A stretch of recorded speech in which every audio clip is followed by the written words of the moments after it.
Namaste.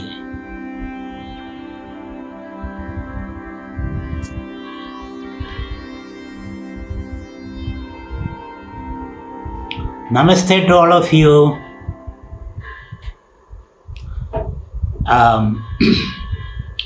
Every Sunday we have been meditating together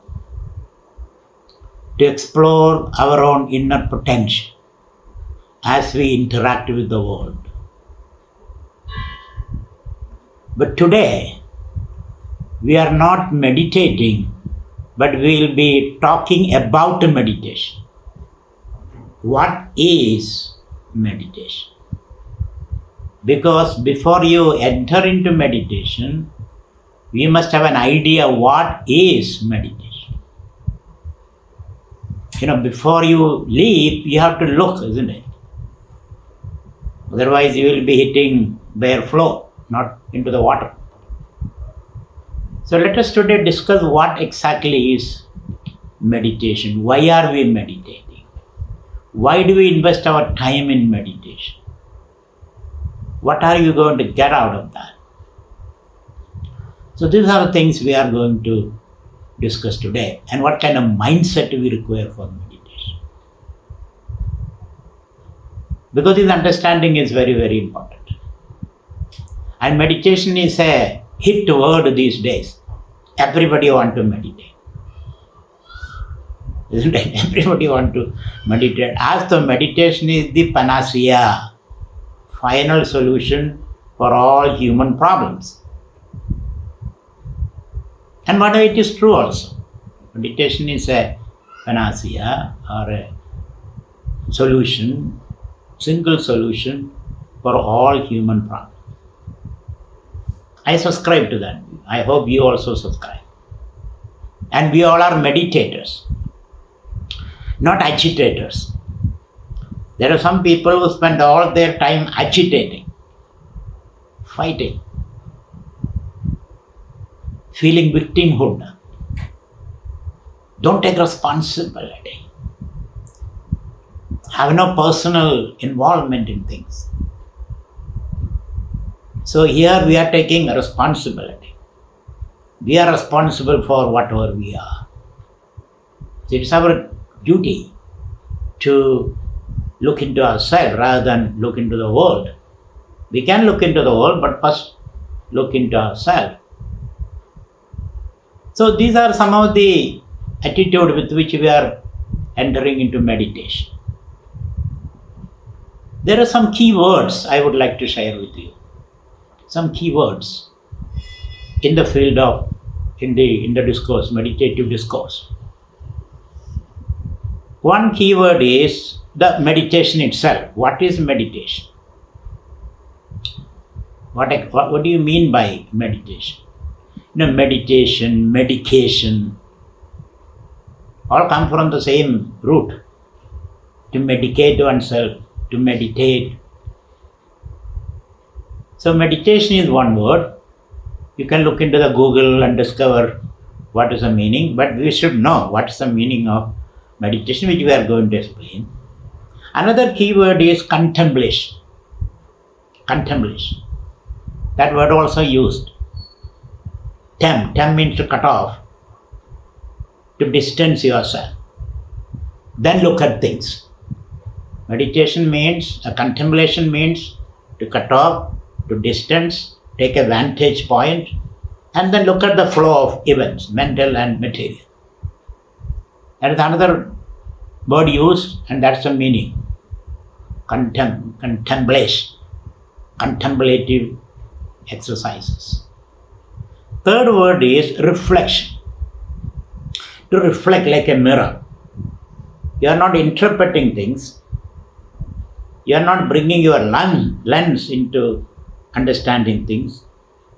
You are not distorting things. To see things as they are.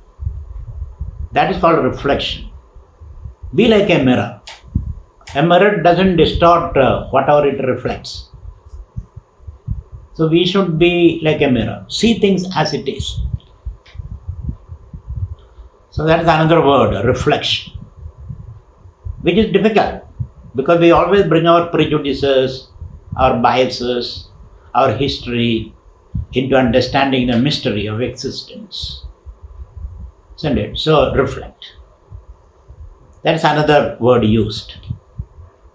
And then concentration. That word also used.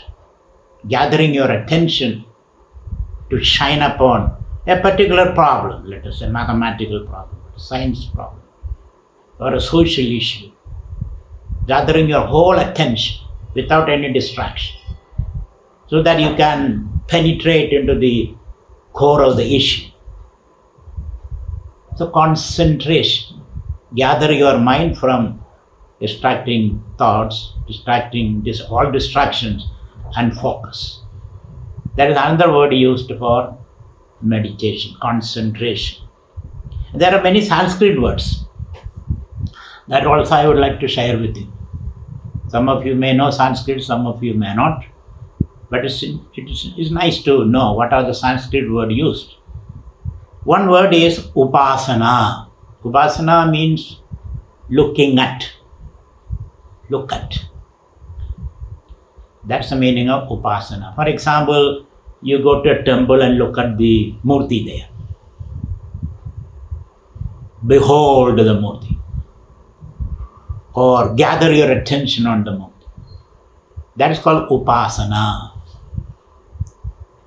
And which gives you a lot of peace of mind. When you look at a Murti of Krishna or Rama or Shiva, or even look at the stars in the night, that also gives you a lot of peace of mind. Look at the moon and the little star near the star or planet. Look at the night sky. Or go to the seashore and look at the wavy ocean. Or look at the distant hill. Then there's a lot of peace of mind. Or just a flower. Or children playing. These are all upasanas. Or doing a mathematical problem. That's an upasana. Or peering through the microscope or a stethoscope or a periscope or a telescope. These are all upasanas. Or reading a poem and getting excited about that. Or watching a beautiful painting and reflecting on that. All this can be upasanas. Upa means near, asana means to sit. Sit near something which is very exciting to you, which is very elevating to you,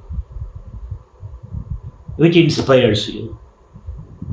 So that's called upasana. Then Vipassana, another word used in meditative literature. Vipassana means just watching, not looking at any particular thing. Just watching, letting the cloud of thoughts pass by the firmament of your mind, let us say. You are not fighting with your thoughts, nor are you holding on to one particular thought. For example, when you think of Rama, Lord Rama, Ravana's thought also comes, isn't it? Shurpanakha's thought comes.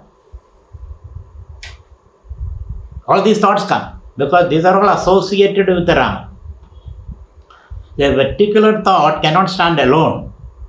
It grows in a particular ecosystem. So becoming aware of the ecosystem where one particular thought to grow or sprout. So when you think of Rama, let Ravana's thought also come, doesn't matter. Because Ravana and Rama go together. There is no Rama without Ravana, there is no Ravana without Rama. So don't get worried. Oh, I am thinking of Rama and Ravana's thought come, what a bad person I am. No, you are not a bad person. You are an inclusive person, that's it. Include Rama and Ravana together. So you become an inclusive, accommodating person. So just watching the flow of thoughts, the traffic of thought. That is called Vipassana. Just watch. Another word is Sakshi Bhavam. Generally, this is the word used in Vedantic circle. Sakshi Bhavam. Sakshi Bhava also is like a Vipassana. Just watch it. become a witness to the inner theater. Whatever is happening in the inner theater, like you sit in a theater, you are a sakshi there. You are not participating. You are not participating in the fight or whatever is going on the screen. You are simply watching, comfortably sitting in the sofa, and then you are watching, enjoying, and creates a lot of mirth and joy. Rasa is generated as a result because you are simply sitting and watching it. So that is called Sakshi Bhava, the inner theater of the mind. You are sitting and then you are watching kama, krodha, anger, jealousy, and expectation, frustrations. All that is going on in the theater of your mind. We must be able to watch. Instead of being part of that, you sit and watch. There is another word used, Sakshi Bhava. Then Samadhi. Another word, Samadhi. What do you mean by Samadhi? Samadhi. When the mind is even, not buffeted by events. Mind is even mind. Things happen all around, but they are not buffeted by that. Samadhi. That's another word used. Then Dhyanam. Dhyana means where the mind is in a steady state. That is called Dhyanam. It's in a steady state. It is not wobbling. Like a musical record, old musical records. The record is pregnant with the music. And when you prick it, then music manifests. But if the needle skids, then the music doesn't manifest. It creates only bad noise. So similarly, when the mind is not wobbling, because Dhyanam, then you can, and the world pricks you, let me put it that way, let me extend that metaphor a little more. A quiet mind, pregnant with joy and energy and health and all that. As you interact with the world, when the world pricks you, music comes out of that. But if the mind is wobbly, instead of music, all kind of bad noise. Isn't it? Scratchy noise comes. So that is called Dhyanam. Then Yoga. Yoga we already seen. Yoga. Yoga is what? Dukkha samyoga viyogam. Renouncing your unhappiness is yoga. Renouncing your delusions or watching your delusion and renouncing it. Seeing the emptiness of that. That's called yoga. Dukkha samyoga viyogam. Renouncing or detaching from this habit of being miserable. Because we have fallen in love with our misery. Misery gives you a lot of entertainment, So, here you are just watching it and you are detaching from that. So, that is called yoga. Then another word used is Atmanishtha. Bhagavad Gita uses that word again and again. Atmanishtha, abiding in oneself. Abiding, being comfortable within your skin, let us say. Being comfortable with who you are. That's called Atmanishtha. You are wonderful, you are a unique person, you are a child of immortality. There's nothing wrong with you. But most of the time we are worrying, what is wrong with me? Because nobody is appreciating me, nobody is looking at me, nobody wants to be with me, nobody wants to talk with me. There must be something wrong with me.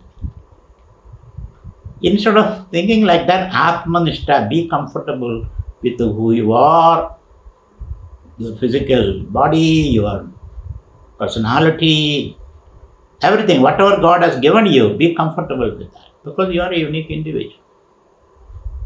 Without you, the world is not complete. That you must know. Without you, the world is not complete. So you are very important. So that's called Atmanishtha. Swasthada, another word. Swasthada. Swas means taha, swastaha tasya bhavan swastha. Ayurveda uses this word constantly. For health, they use the word swasthada. So where you don't feel the weight of your body, angalakhavat, you don't feel the body. The body feels as a feather, very light. This is another Atma Swasthada. So these are some of the key words used in the meditative, contemplative discourses.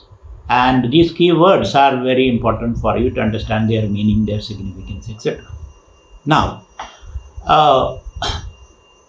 what is meditation? Why are you meditating? Whatever is meditation, you have been meditating for the last 4 or 5 months. We have been meditating together. Why are we doing that? Are we expecting something? What are you expecting? In fact, a meditator expects nothing. Sankalpa prabhavan kaman sarvan tektva samantataha. In meditation, you should not have any expectation.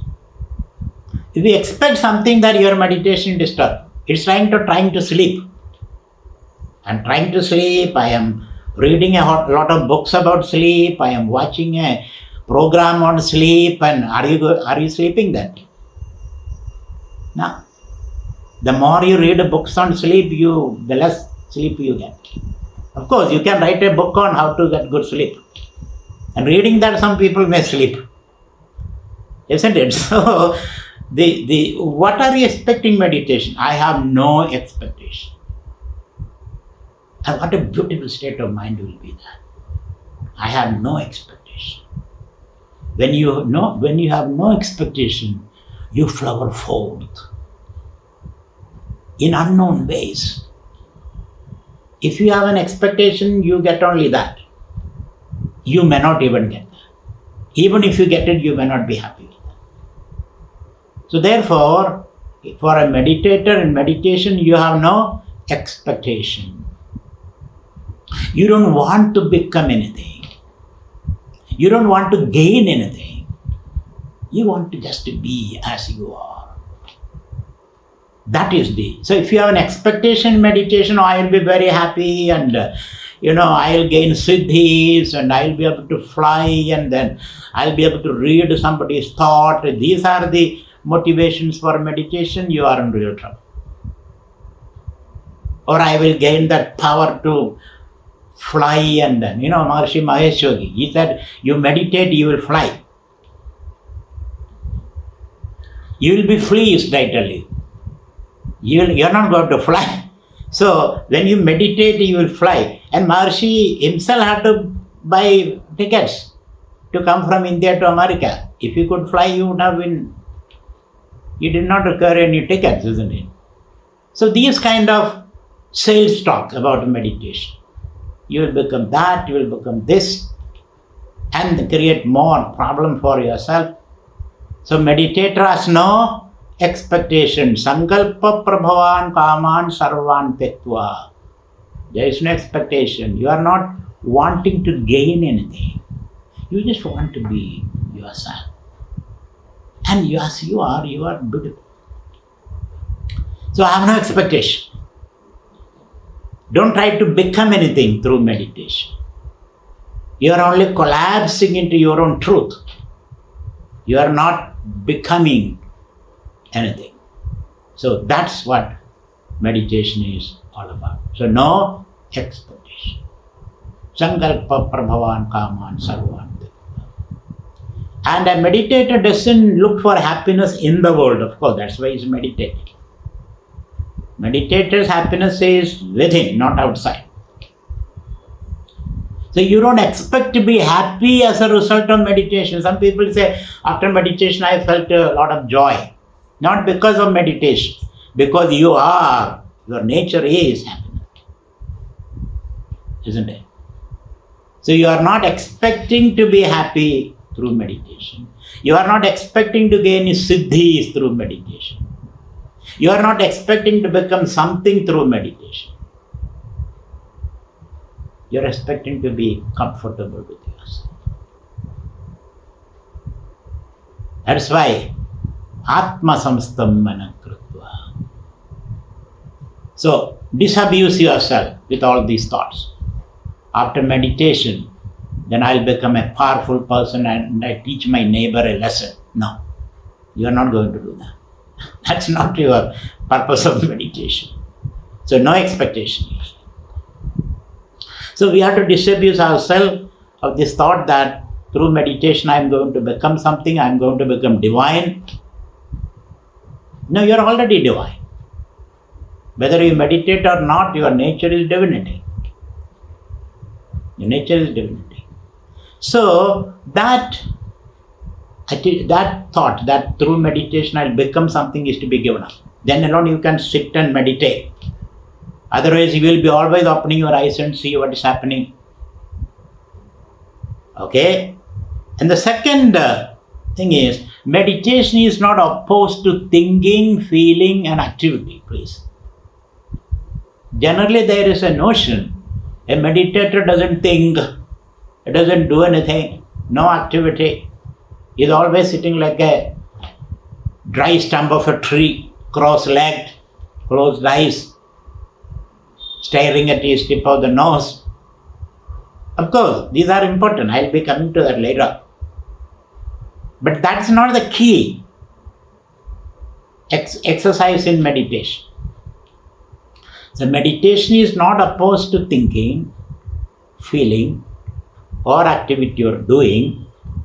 Meditation is awarefully thinking, awarefully doing, awarefully feeling. Meaning meditation is deepening your awareness. At this point your awareness is caught up in thinking and feeling and doing and all that. So deepen your awareness. Observe your feeling. Observe what you are doing. Observe your intentions. So you are going to your roots through meditation. The physical, the mental, and deeper. So it is a matter of deepening your awareness rather than avoiding activity. So the 6th chapter, all this data I collect from the 6th chapter of Bhagavad Gita. This chapter of Bhagavad Gita is dedicated to meditation. Dhyana Yoga is. Having described the philosophy, Bhagavan prescribes the meditation. So you can read the 6th chapter of Bhagavad Gita. So the 6th chapter of Bhagavad Gita begins with the sloka. It's very interesting. The sloka says, it is not by avoiding scriptural or sacred and secular activities that you become a meditator. The first sloka of 6th chapter says that. Na karmana manarambad nishkarmyam purushosmade. It's not by not doing anything you gain the state of meditation. So it is not by avoiding secular or sacred activities that one gains a meditative state. Meditative state is gained by doing work for the common good, he says. Anashida karma bhalam karyam karma karodya. First sloka. Anashida karma bhalam karyam karma karodya. Sa sannyasi sa yogi cha na niragnihi na chakriya, he says. One who is able to work for common good, for the well-being of the world, he is a true meditator, he said. So whenever you engage in activity, you ask this question, is this what I am doing, whatever I am doing, contribute the well-being of the world? Loka sangraha is the word used. Does it help the other? As Mahatma Gandhi said, whenever I do something, I think of the last and the least and the lowliest person in the world. That's my work. Help one more person. With that attitude, when you work, you are in meditation. Sanashida karma bhalam karyam karma karodya. So sannyasi sa yogi cha. So question your motive in whatever you are doing, whatever you are thinking. What is the motivation? Is the motivation is to promote yourself or promote the well-being of the whole world? Then you are in a state of meditation. So meditation is not opposed to activity, or thinking or even feeling, I feel for my neighbor, therefore my meditation is disturbed. No. If you feel for your neighbor, you are deepening your meditation. If you feel for the suffering, you are deepening your meditation. So Bhagavan says, Anashida karma balam karim karma karodiyaha. So sannyasi is a yogi, chana niragnihi na chakriyaha, not one who has given up sacred and secular activities. Niragnihi means one who has given up sacred activities, meaning performing a homa, or doing a puja, or building a temple, or building a hospital. All these are for the well-being of the world. Then you are meditating because you are thinking, how I do this? And you are organizing resources and you are motivating people. Then you are meditating. Your meditation is not disturbed. So Krishna in the battlefield of Kurukshetra was in meditation, though he was driving the chariot. Arjuna was sitting and down on the floor of the chariot and crying. He was agitated. Though Arjuna was not doing anything, he was agitated. Krishna was doing everything, but he was in meditation. Isn't it? So, meditation is not opposed to activity. So some people say, I spend all my time in meditation. And the puja room. Okay, open the door, see what he is doing or she is doing. She is sleeping. She is not meditating. So I should say you must work for 18 hours of the day before you think of meditation. You can meditate for 1 hour. If you work 18 hours, you have to sweat and toil. Your mind should be active. You should feel for the world. Then alone, meditation has some meaning. Otherwise, meditation is just sleeping. That's not meditation. That way I can give a sleeping pill and say meditate. So therefore, let us disabuse ourselves of this notion that meditation is opposed to activity or thinking or feeling and whatnot. We have to disabuse ourselves. Now, again, I'm giving you 11 points about meditation. Again, meditation requires a non-reacting mind. That is very important. Because if you simply get into meditation, you will be always twiddling your finger and pulling your hair and digging into your nose and thinking of meditation. That's why they say, keep your finger in this mudra so that you don't do all those things. Isn't it? Sit on meditation. You generally, what are we doing? We either pull our hair or make notes on our dhoti or and do this, do that, and you say, I spend 1 hour in meditation. You are not meditating. Therefore, you need a non-reactive mind for meditation. What do you mean by non-reactive mind? A non-reactive mind is always reacting to external sensation or people or your environment. So Bhagavad Gita gives a few slokas regarding this. So non-reaction means you are not reacting to the pairs of opposites in life. What are the pairs of opposite? Pleasure, pain, heat, cold, success, failure, profit, loss. These are the pairs of opposite, or which you don't have much control. So when heat and cold, or success and failure, profit and loss, when they happen, you have to you don't react, you only respond. The difference between response and reaction. So these pairs of opposite. Chakra Vartha, it comes like a wheel. If you are successful today, tomorrow you are a failure. If it is heat today, tomorrow it is cold. Today it is profit, tomorrow it is loss. Today success, tomorrow it is failure. This is how life moves. So one who is successful, he should always have a provision for failure. As I say, wise general always leaves a line of retreat. You must have a provision for failure. And praise and criticism. Today somebody praises you, tomorrow someone will criticize. You cannot be upset in this situation. So he says, avoid reaction, but respond. Response is a controlled reaction. Reaction is an uncontrolled response, let me put it that way. So these things can happen. Similarly, the environment in which you live, Bhagavad Gita says, whether you live in a mud house or a mud hut or a stone house or a golden palace, should not affect your state of mind. Sometimes you may be living in a mud hut.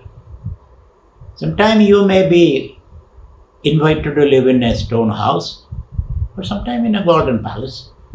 Wherever you are, whatever may be the circumstances, keep your mind calm, he says. Then alone meditation is possible. Otherwise, sitting in a mud house, you will be thinking, my neighbor is living in a golden palace. That will be your thought. So don't compare yourself. So keep your mind calm. Thirdly, Bhagavan says, Suhrum mitraridasena madhyastadvesha bandhushu sadhushu vijapapeshu samabuddhir vishishyade. When you meet your friend, you get attached. When you meet your enemy, your blood pressure goes up.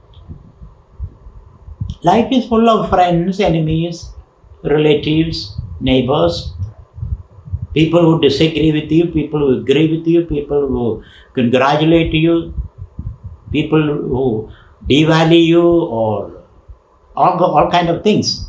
So when you meet such people, or people who are neutral, they don't take any side, when you meet such people, keep your mind calm. Otherwise, you will be thinking about them all the time. In meditation, what are you thinking about your enemy? I will teach him a lesson. Then you are not meditating. So these are the three situations Bhagavad Gita talks about where you have to keep your mind calm. As you go through this cycle of life, success, failure, profit, loss, friend, foe, you have to keep your mind calm. Then alone meditation is possible. Otherwise, your mind will be caught up in all these situations. And as a result, no meditation exists. So, meditation requires a non-reacting state of mind. Otherwise, meditation is impossible, I tell you. You may chant any number of mantras, you may do any number of pranayamas, but unless the mind is non-reacting. And to practice that non-reaction, we have seen some values that we practice.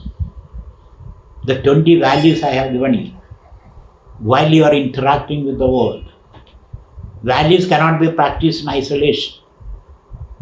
That also we have seen. You cannot practice value in the seclusion of the Himalayas. You have to be in the interactive world. So practice those values. Prepare your mind. That's what I said, 18 hours you have to be in the world, so that 45 minutes you can be on the seat of meditation. Which is very important. Think about that. So a non-reactive mind. When your mind is non-reactive, you can bring up the appropriate response to situations. Otherwise, you talk too much, worry too much, overreact, and make a mess of your life. So, mind has to be non-reactive. But non-reaction does not mean passive reaction. I'm not going to talk to you. Then you withdraw into your puja room. And then you are boiling with it. Then you come out of the puja room like a storm. It is not passive reaction, nor it is active reaction. It is appropriate response, which is very, very important. Which requires a lot of dexterity, skill, mastery over the mind. So, meditation requires a non-reacting mind. There is a slogan in the 6th chapter, Aruruchor muner yogam karma karanam uchyade yogarudasya tasyeva shama karanam uchyade. If you want to leapfrog into that transcendental state of consciousness, you need a platform from where you can jump. That platform is this non-reacting mind. And non-reactive mind is gained by practicing values in an interactive life. That's another point. The fifth point is, meditator has to lead a moderate life. You cannot go to extremes. Too much eating, too much sleeping, too much work, workaholism. There are people who all the time working, no sleep, no exercise, no vacation, no time for family and friends, no time for prayer or meditation, all the time work. Instead of alcoholism, they become workaholics. You cannot meditate that way. So don't go to extremes. Moderation is the key word in meditation. Have everything, but in moderation. So there are two slokas in the 6th chapter. Yukta ahara viharasya, yukta cheshtasya karmasu, yukta sapna avabodhasya, yogo bhavati dukkha. Natyasya nadastu yogosti, najaiganta manasnadaha, najadi sapna shilasya. Bhagavan says. So, moderate sleep means 6 to 8 hours of sleep. Moderate eating means fill your belly, half your belly with solid food, quarter of the belly with the water, another quarter just leave for vayu sanjarartham, just for the air to move,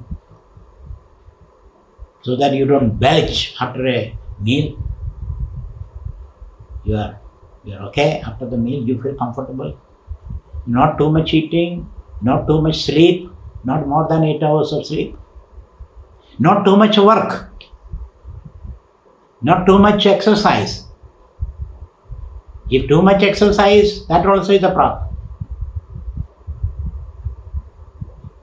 Not too much talk, too much gossip, too much reading, that also is a problem. After some time, reading becomes just routine. Nothing goes inside. Too much reading. That's why Swami Bodhananda said, if I read the introduction of a book, I understood all the book, the entire theme of the book. Introduction is enough. If I read one book of an author, the rest of the books are all as good as read. If I take just one look at a thing, I understand everything. Don't go to extremes, he says. Be moderate. Mitatvam is the key word used in Bhagavad Gita. Mitatvam. Always be moderate. Always you must have the ability to say no. When it comes to the Lakshmana Rekha, no. And when it is required, yes, the ability to say no and yes is very important. Because we become an addict sometimes.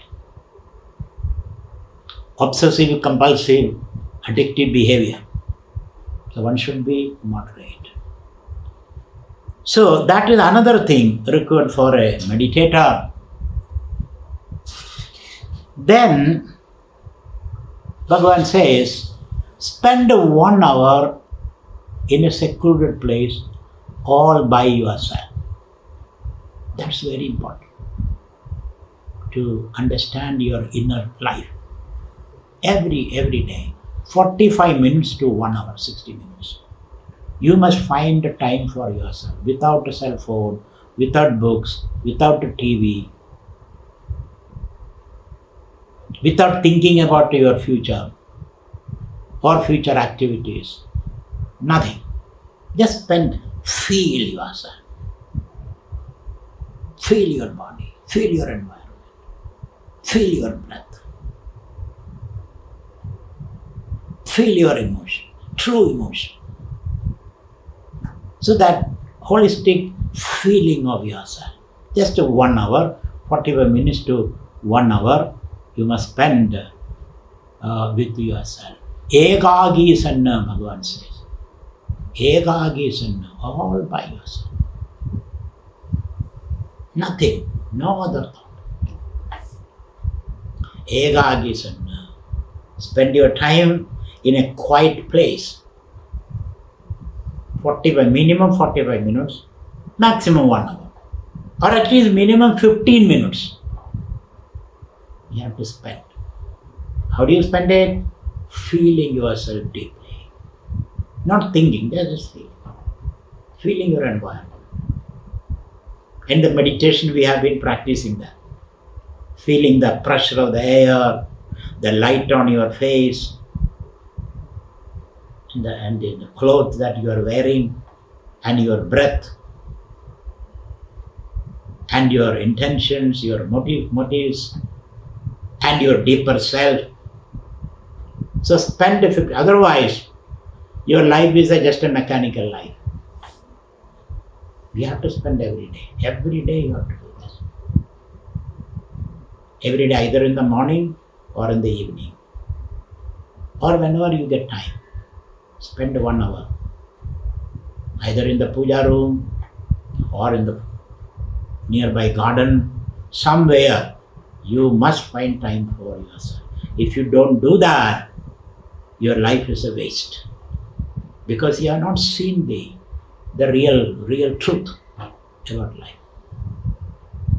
So 1 hour, 45 minutes to 60 minutes in meditation. So Bhagavad Gita says, elaborately describes. He says, go to a quiet place, rahasistitaha. Rahasi means a quiet, secluded place. Not that in front of everybody. Somebody is watching TV, somebody is talking, somebody is doing something. Then you sit there and meditate. Now don't do that. Rahasistitaha in a quiet place. Egagi sanna, alone. Alone. You have to be alone. Then prepare and it should be a clean place, Bhagavan says. Not a dirty, filthy place where all kind of stench and smell. Egagi sanna, rahasistidaha, shujau deshe, a clean place. Asanam pratishta, prepare your asana, your seat. That also Bhagavan says, how to prepare a seat. Chailajina kushottaram, he says. Kusha means grass, dry grass, spread dry grass, and on top of that spread a tiger skin or a deer skin, and top of that put a piece of cloth. So prepare your seat. If you don't have any of this, because I don't have any of this, therefore I don't meditate, don't say that. Take a kambal, fold it to 4 and then sit on that. Or sit on your sofa. So you should prepare a seat. Chailajana Pushottaram. And then sit there. Sit there, of course, legs folded, hands in Chin Mudra or Sukha Mudra, and body held erect. All these instructions are given in the Bhagavad Gita 6th chapter. The head, the neck and the trunk in a straight line. Sit there. And then Sampresha Nasigagaram Sum. Look at the tip of your nose with your eyes closed, he says. Gently closed. Look at the tip, means from the tip from the Bhrumadhya, from the between the eyebrows to the tip of the nose bridge. Look at that, he says. Your attention should be there. Sampresha Nasigagaram Sum. That also Bhagavan says. Look at the tip of your nose, not anybody else's nose, he says. Look at your nose. Sampresha Nasigagaram Sum Dishashta Anavalogayana. Don't periodically open your eyes and look around. Because 45 minutes, or 15 to 45 minutes, you are living in total trust. Live in trust. Surrender everything. Give up everything. Live in trust. Of course, you may hear some sound there, telephone may ring, horn of the car and all that, but live in trust. Total trust. Samprecha Nasigagaram. This is Chanabalogayana. Without looking around. Just sit like this.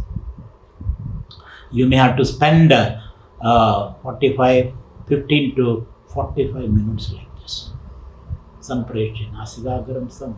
So that daily practice is very, very important.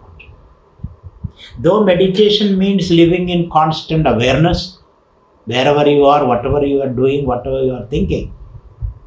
But this daily practice is very important for a meditator every day. So that's the time you are spending with yourself. Otherwise, you have no time for yourself. If you have no time for yourself, that's a great injustice to yourself. Spend that time. Feel yourself. Be comfortable. A deep feeling. So, that is what one has to do. And when you do this, another thing required of a meditator is, meditator should not belittle herself or himself. Oh, I am not able to meditate, a lot of thoughts come, and I am distracted, disturbed. I am not up to this. Don't condemn yourself. Don't belittle yourself. Avoid self-loathing.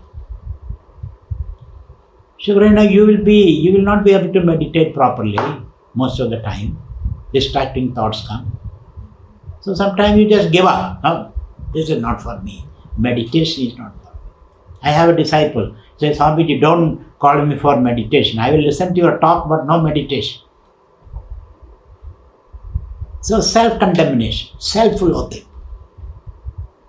I can't do this. It's not up to me. It's not for me. Don't do that, he said. So, Uddhared atmanatmanam natmanam avasadhyet. You have to lift yourself by your own bootstraps, he said. Recently I was listening to Martin Luther King, and he says, these people say that the black people have to lift themselves by their own bootstraps. And he says, but they don't have even boots. How can they lift themselves by their bootstraps? They don't have even boots. So, is it possible? Can I lift myself by my own bootstraps? Do I need some help? If you try, you will get the help. If you don't try, you won't get the help. So finally, responsibility is within yourself. I have to lift myself by my own bootstraps. And when you try to do that, help will be there. I have already talked about that in my earlier talks. If you put one step forward, you get help. It's very important. Kalpamapyasya dharmasya trayade mahado bhayat. Even one step forward is enough. Even an attempt to take one step is enough. Then the whole universe will support you. The universe is waiting. But put some seed, then alone nature can support it. That effort should come from you. So don't condemn yourself, don't belittle yourself, don't say I will not be able to do that. Be always positive, he says. A meditator has to be positive all the time. Otherwise, meditation is not possible. That's very, very important. A positive mindset. Because sometimes when you sit in meditation, we become negative.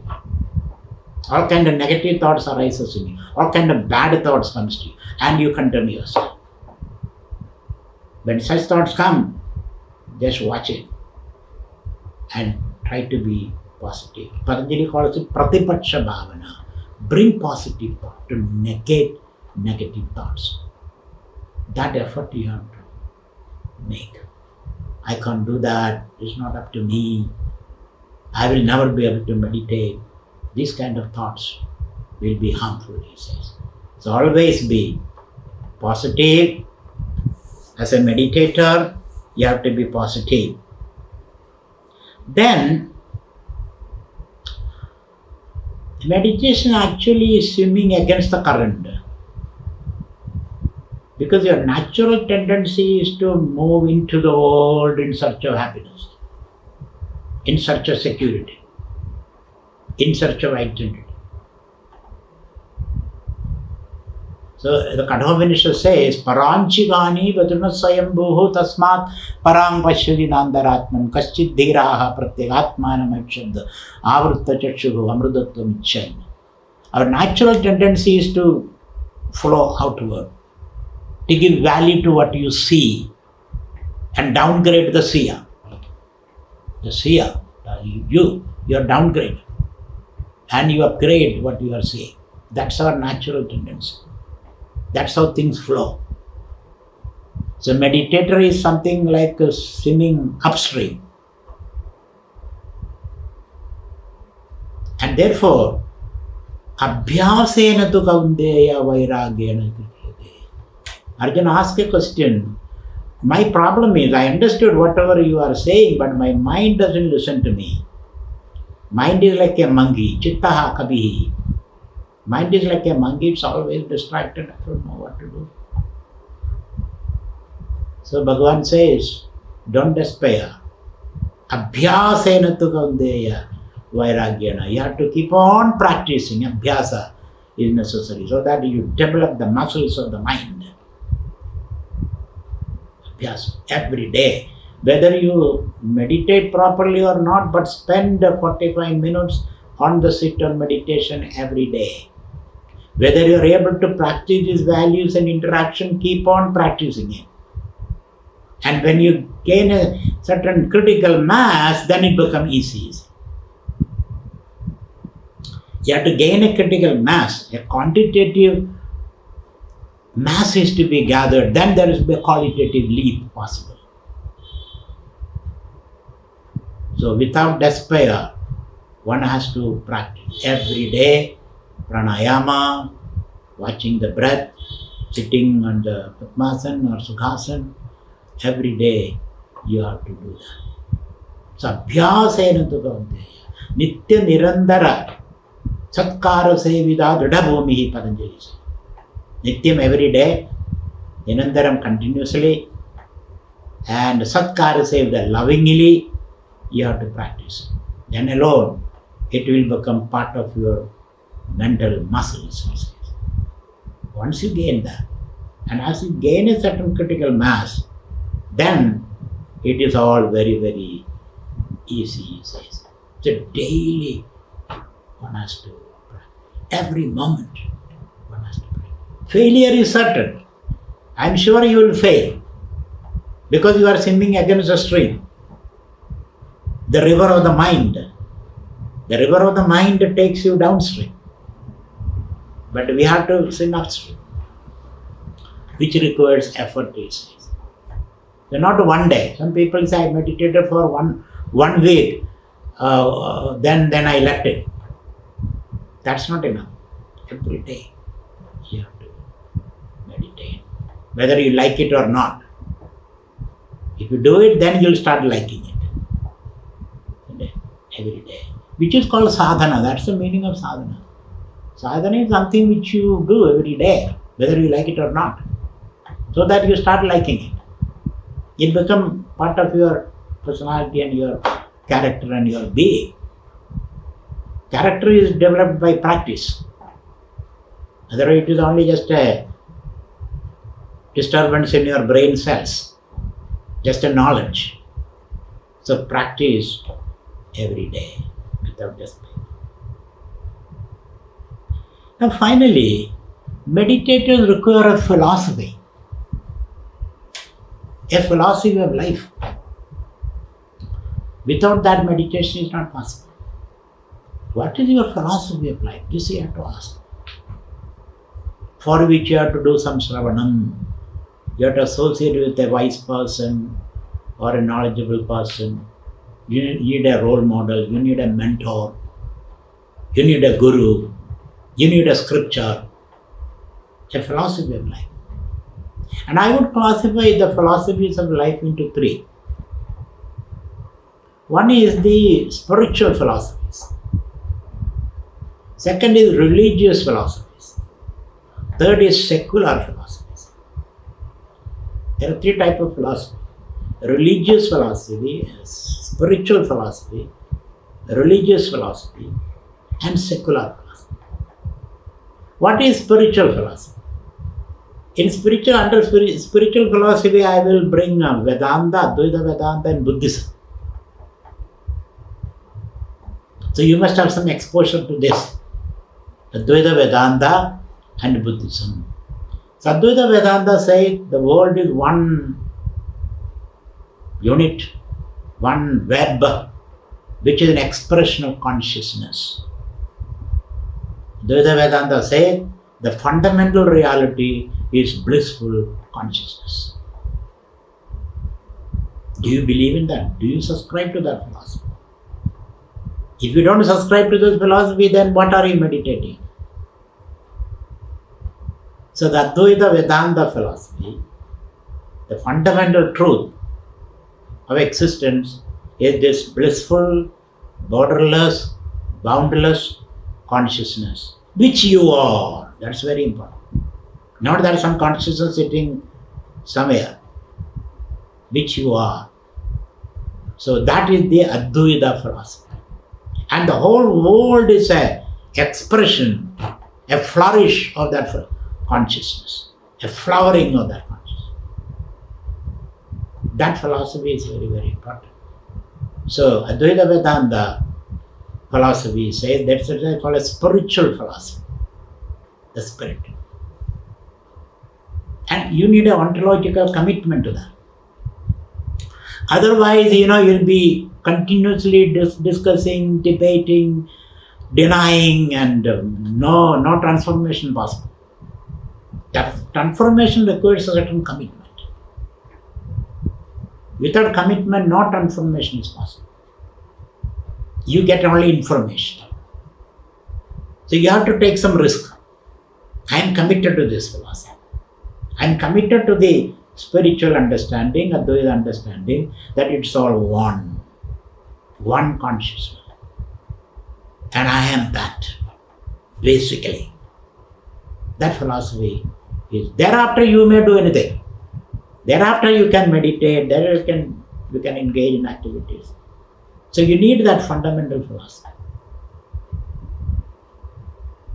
which you call a priori convictions or axiomatic conviction. You are not reaching there by simple reasoning. You are reaching there by some leap of faith, let me put it that way. It's not simple reasoning. Because reasoning is based on your limited experiences. So you need a leap of faith. I would call it a blessing. To have a philosophy in life is a blessing. It is not easily gained by people. Most of the people are just wandering here and there. They study this, they study that, they study everything and then utterly confused. As the analysis lead to paralysis. No activity. So you need a certain conviction in life. So that is a spiritual philosophy. One is the Vedantic philosophy and the other is the Buddhist philosophy. That also is a spiritual philosophy. So Buddhist philosophy is everything is momentary. The momentariness of things and events, whether it is material or mental. Even your identity is momentary. Everything is constantly changing. It's a flux and flow. So see the momentariness of things, events, and your own identity. Everything is constantly changing. Nothing is permanent. Nothing remains the same in the next second. So seeing that's why Buddhist meditation is seeing the momentariness, especially the Theravada and Buddhism. They talk about the momentariness of things. Then later Buddhists go one more step. They say everything is empty. Thought is empty. Objects are empty. Even this chair that you see is empty. There is nothing called a chair. It is only an ensemble of dancing atoms, which themselves are nothing but a field of possibilities and so on and so forth. So the Buddhist spiritual philosophy, if you adopt that, that's fine. So you meditate to see the momentariness of things. You meditate to see the emptiness of things. So you look at your thoughts are empty because it comes and goes. You look at an object is empty because it appears and disappears. You look at yourself, yourself is empty because you are constantly changing. And what is beyond whatever it is? Buddha doesn't take any position on that. So there are two standpoints, two spiritual philosophies. One is Kshanikavada and the other is Shunyavada, momentariness and emptiness. Whereas Vedanta, Advaita Vedanta is different. Advaita Vedanta says everything is consciousness, expression of consciousness. You are the consciousness. If you feel comfortable with that, take that. If you feel comfortable with the Buddhism and you want to say I am empty, okay, go for that. That is up to you. Godspeed to you. So there are two philosophies. So even my dukkha according to Buddha is empty. My suffering is a thought is empty. I myself am empty, so where is suffering? So that is the spiritual philosophy. Now there is a religious one. Religious philosophies are always dualistic. Me and God. Me and God. That is the dualistic philosophy. The Jiva and Ishvara. Dualistic philosophy, you meditate upon the glory of God, the goodness of God. Whether God is there or not, that's your choice. Some people say there is no God. They cannot meditate. So in the religious philosophy, it's a dualistic philosophy. I meditate at least every day. I meditate upon the glory of God, the goodness of God, the beauty of God, the divinity of God, the perfection of God. I meditate on that. And when I meditate on that, some of those qualities will unconsciously seep into me also. So I can live in God consciousness. That also is it. This is a dualistic philosophy. Me and God. You idealize. Yes, you have an ideal to pursue, to work for. That is kind of dualistic philosophy. Or the Sankhyan or Patanjali's philosophy, where I am detached from whatever I am seeing. This is Prakriti. I am Purusha. Prakriti is something around me, but at the center, I am the Purusha. So that is another dualistic philosophy, the Purusha Prakriti philosophy. So I will say, spiritual philosophy, you can accept whatever is agreeable to you. There is a religious philosophy. Then there's a secular philosophy. A secular philosophy that believe only the material world. There's a humanistic philosophy. So they believe in the material world. They try to understand what the material world is. What are the laws that are operating the material world. And they also try to understand how can they use these laws of the world to create a better human being, to create a better society, a free, equitable, just society. That is a secular philosophy. And you can meditate on that. You can work for that.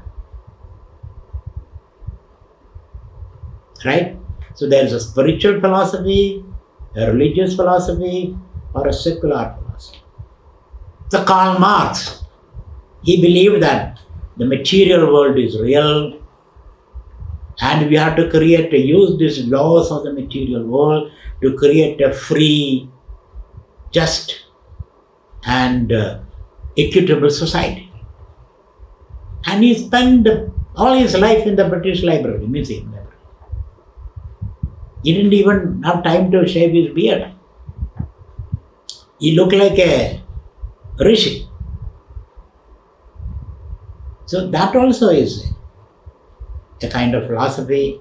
So these are the three philosophies. You have to choose one of them. And unfortunately, Marx was a colossal failure. All his theories became a failure, and so I don't think you should go for that. Or you can put your ideal in front of you and meditate on that and struggle and fight. The best is understand that you are that happy, boundless happiness consciousness, and that is as far I can see, a safe path. The rest are all time consuming. You create time. Whatever you are seeking up there.